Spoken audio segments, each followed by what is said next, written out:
This video is sponsored by CheapGraphicNovels.com, your #1 source for collected editions like these deluxe editions you see in front of us. They sell books up to 50% off cover price, immaculate packaging, super fast shipping, great customer service, and a bargain bin where you can get titles up to 90% off. If you mention this channel and the memo at checkout, your next order will have free shipping in the United States. CheapGraphicNovels.com. What's going on, Geminites? Gem Mint here. And I'm Phie. Today we're going to do a review on the BERSERK Deluxe Edition Volume 6. It's a good one, guys, so get ready. It's crazy. Loving this manga. These deluxe editions each contain 3 volumes of the original storyline by Kentaro Miura. Now, this collects volumes 16 through 18, so we will be getting into some spoilers. Yeah, and each one of those volumes has how many chapters? Yeah, 5 to 9 or something. Before we jump into it, make sure to hit that subscribe button. We are on the final stretch, the home stretch on our road to 100,000 subscribers. We got huge giveaways going on, and we'll get into all the details at the end of the video, so make sure you stay tuned for that. You ready to jump into this? Yeah, I think so.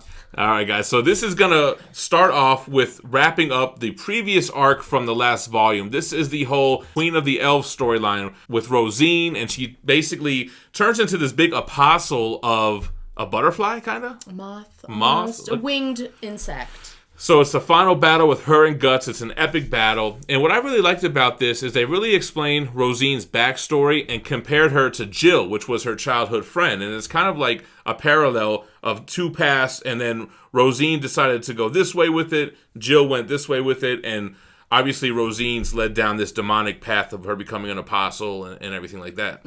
What's interesting about this epic battle, first of all, it's ground to sky, flying around. It's epic, and Guts, little regard for humanity. Doesn't he even at one point threaten to burn Jill with the big fire in order to kind of bait Rosine into saving her? You know, and that's he's on a mission. Yeah, but he kind of knew she would save her.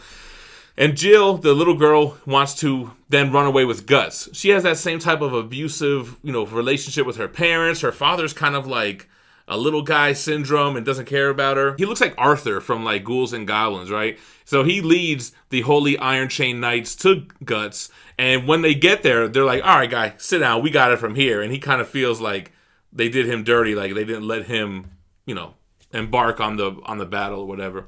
But Guts gets away, obviously, and he convinces Jill that going with him is a lot worse than her going back home. He just shows her all the demons and the night basically moving around him, and she's like, oh, crap. It's so scary. The way that he draws these creatures, it really is horrifying. What's interesting is after this battle, we get another appearance of the Skull Knight. The Skull Knight comes through, and he finds where Rosine's body dies, and he picks up the bellet, and he swallows it.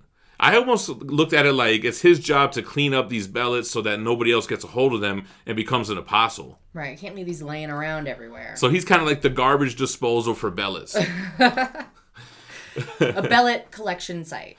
So also, right after this too, after Guts shows Jill the demons that are around him and everything like that, he goes on his own path.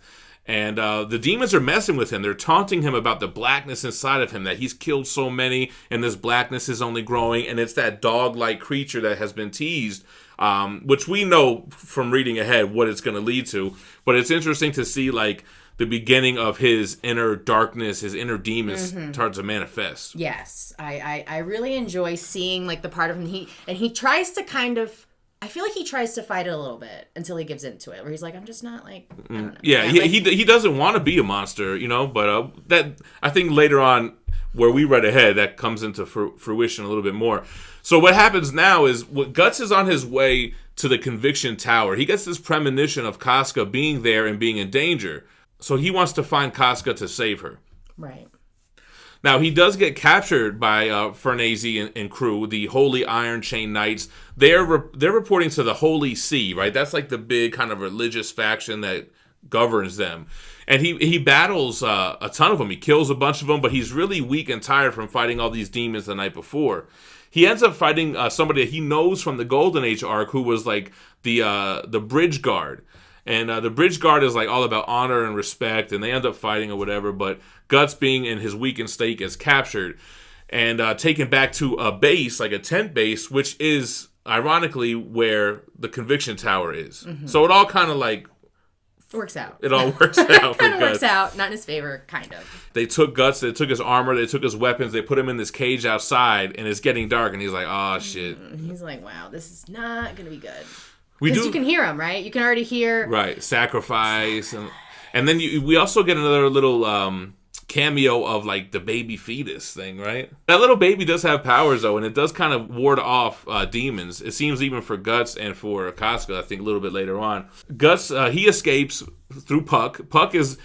I thought I wasn't going to like Puck at first, but I think the comedy relief is hilarious with Puck. I go back and forth. Sometimes I'm like, I don't want you to do this funny stuff right now. I want it to still remain dark. But yeah, it is a good little comic relief. So Guts, he breaks out. He steps to Farnese in her tent, and man, super X-rated scenes with Farnese. She's got a little bit of freak on the inside, right? You know. Unhinged, right? What is it called? Like suppressed. She's wound tight. Yeah, exactly. Wound tight. So he ends up kidnapping her to escape. She's topless. They get her on horseback. They're riding through. She's not only topless, she has her hands tied behind her back. And he's on the horse, and he's like, yeah, stop wiggling around. You're going to fall in the rocks. And then the demons start coming, because now it's night, right? So she starts finally seeing the demons, but she really still can't comprehend it. In this world, the humans can't really see Puck or certain demons, right? Because their mind can't even fathom what they're looking at. Like the magical parts of it, like the creatures that are just from this evilness. Right? So then, they get thrown off the horse, and Guts is fighting these demons, and now Farnese sees these demons possessing like a wild pack of dogs, and they get these human-like faces. She tries to escape on the horse. He gets possessed, and then he's like, no, horse mounts you. And you can figure out from there, and this book is very graphic. Yeah. I mean, it does sort of... It's very graphic. Kentaro's he draws mind. And tells this story so well on paper. It's a great story, man. And I think what I like about the fact that they do such, like, crazy stuff, like, sexually and, like, violently, is because, like, the stakes are so real. Like, this horse will get possessed and straight. You know what I'm saying? And its face... When it's possessed, its face changes horrific. From that of a horse. It no longer has like a snout. Like it's got a like human. humanish face on a. It's very kind of like the wild pack of dogs. It's just like, it's crazy, man. Now, also what's interesting is we get another couple of scenes with Zod here, and we see Zod tearing up, fighting regular soldiers. He's fed up. It's not a challenge for him. And then the one challenge that he always had, Skull Knight shows up. And they have a battle. And what I thought was interesting is Zod calls Skull Knight the branded swordsman. It makes me really think that the swordsman was like Guts, that got branded and just fought for life. And I'm not sure how he got the skull armor, but it feels like it's a similar kind of story that Guts is kind of following in the Skull Knight's footsteps. So speaking of Zod, everybody in the world gets this like premonition. They get this vision in their dream of this white hawk that's like a savior type of figure. It's very ethereal. Now, Zod gets a different one, and it's a hawk, and he attacks him in his like dreamlike state, cuts off his horn. Zod wakes up, and he is missing a horn, and he is damaged. So it's like what you think is Griffith. And bleeding. Yeah, could only assume is that Griffith, somehow in his dream, struck him down and cut off his horn. Did he have like a recollection of it after where he was like, oh, I guess like, I felt like he was almost like, oh, Griffith. Yeah, I think he woke up and he was like, oh, damn, Griffith came to me and he attacked me, and then was like, oh, shit, but I'm really hurt. You know what I mean? That was kind of crazy. We know from reading forward that it'll play on, I think, at the next couple volumes, but it was interesting to see that interaction here. Yeah. That's going to have big repercussions between the Zod character moving forward. In this story, I was surprised when I was rereading this volume of this, because I felt like we had already been introduced to, but this is the book where Isidro comes in. Yeah. He meets Isidro in this book. And what's funny is, like, you would think you wouldn't really like Isidro, kind of like the Puck character. It's not Guts, it's not this badass swordsman, but I really like Isidro. He's a thief. He gets caught. He finds his way out of it. And then he runs into Guts. And it's funny because he's this little badass kid, but he like is in love with Guts. It's like a little Dennis the Menace. He is. But he looks at Guts like a mentor. Well, he wants him to be his mentor, and he's following him around. He trails him for like a whole night or whatever. And this is where we get introduced to him. I like the Isidro character. You know, he's definitely got like all of the, cliche little, pickpocket skills, and he can sneak around. He's good with a little slingshot, and I gotta say, I really don't feel like that's how we're supposed to say his name, even though that's how they say it. Isidoro. Isidoro. Well, there's what's funny is even the word Belit or Behelit, like different animes pronounce them different. They say Isidoro or Isidro. So I guess there's multiple ways you could say it. But yeah, you know what's funny? Like he gets caught stealing food and liquor from these guys, and he finds his way out of it. He poisons them. And then when the cavalry comes, he's like, "Oh no, the Kushkan is that the Kushan? The Kushan army came, and he tries to lie his way out of it. But then they really come. Yeah, little does he know, he just like Beetlejuiced him into the issue. and then we get Father Mazgas comes. He's kind of like, I don't know how to explain very it. intense. They call him they say he's the Inquisitor at first, right? He's rolling in this big carriage. It's like bulletproof. They have these big torture wheels that they ride. He's part of the religious, the Holy See. He's also sort of like a religious figure, and he's very by the book. Like he's like willing to help you. Part of his story, like when we initially meet him, and the mother with the baby is like, "Please help my baby," and he's like, "Yeah, I'll help your baby," and it's like everything comes with a cost, though. Yeah. You're going to help your baby. But I'm going to torture you in a medieval torture chamber. All of those medieval torture methods are grotesque, and this book picks the worst ones to show you. Super graphic. It's so graphic. Yeah, basically this starts what's called the Conviction arc, which is going to last for a few volumes. Farnese gets brought into the Conviction Tower, and Father Mazgas shows her the torture chambers, and it's blowing her mind. She's like, is this the right thing to do here? It doesn't feel right. So it gives Farnese a lot of doubt. And you see this Mazgas character, he's got like a stone face, and then we even show him like doing his like penance in the morning where he's like slamming his face on the ground, and he gets really angry and it gets all deformed. He kind of like looks like an apostle even when he's in this human form. You can tell. Like you could tell he's going to apostle out.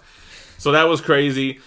You know what else is interesting? We're getting like these teases of like this set of eyes watching over everything. Now reading ahead, we know what it is, and I love that part that's coming up. But it's something to like keep in mind that you're seeing somebody's watching the events unfold here in this whole Conviction arc. Yeah, the other thing here is we get like, I think this is the end of the volume in Casca's area. She's been like taken in by this prostitute, like this group of prostitutes, but there's one who's like the mother-like figure, and they have her all bandaged up because she's like a beautiful girl, and she has lost her mind ever since the events of the eclipse. She's lost her mind. She just wanders around, right? So they're kind of protecting her, making sure she doesn't get taken advantage of.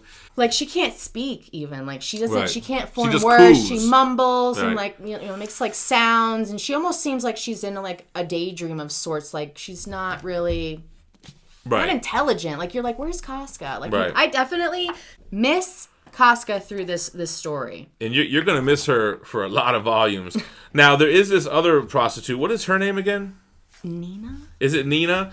So she's kind of the little rebellious one. You hate her, purposely hate her. Yeah. And she basically has fallen into this pack of like this cult by this like goat head guy and like this orgies, taking drugs. And she ends up getting followed by Casca, and of course the demons follow her because she's branded. They start possessing these guys. They start tearing each other apart, and that's where we get another appearance of the fetus baby, who kind of like wards off the demons so that Casca doesn't get attacked. I don't understand. Like that's one thing of the book that I'm having a hard time understanding, because when I see the baby, I think of it as something that's also evil. So it's not though. Yeah, it's And I want to know who's the dad. It's Guts. It's definitely Guts. It's the child of Guts and Casca. That I don't know. I guess she had a miscarriage during the events of the eclipse. I thought, is it possible that it was Griffiths? But everyone's saying it's Guts. Okay. So that's kind of where we leave off. This is going to lead into an altercation in this cavern of possessed cult people with the goat head guy, and stuff's going to happen there. That's going to take place in the next volume. But it's a hell of a ride, and I really enjoy rereading this after having read ahead on the individual volumes. Yes. Now, we spoke about a lot of stuff here, but there's a lot of stuff we didn't discuss. Yeah, there's definitely stuff that got left out. Like Farnese gets possessed and starts kind of riding Guts' sword. Definitely a graphic book, not for children. It's adult-oriented, right? 18 and up.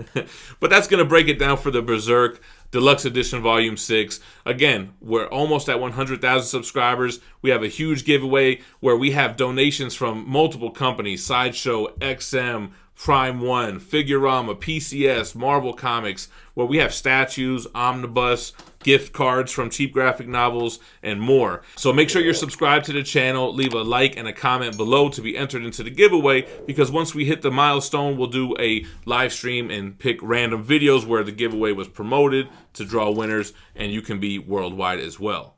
That's going to end it for this review. Check out our other Berserk videos in the playlist to the right, and thanks for watching. Stay minty fresh. Peace.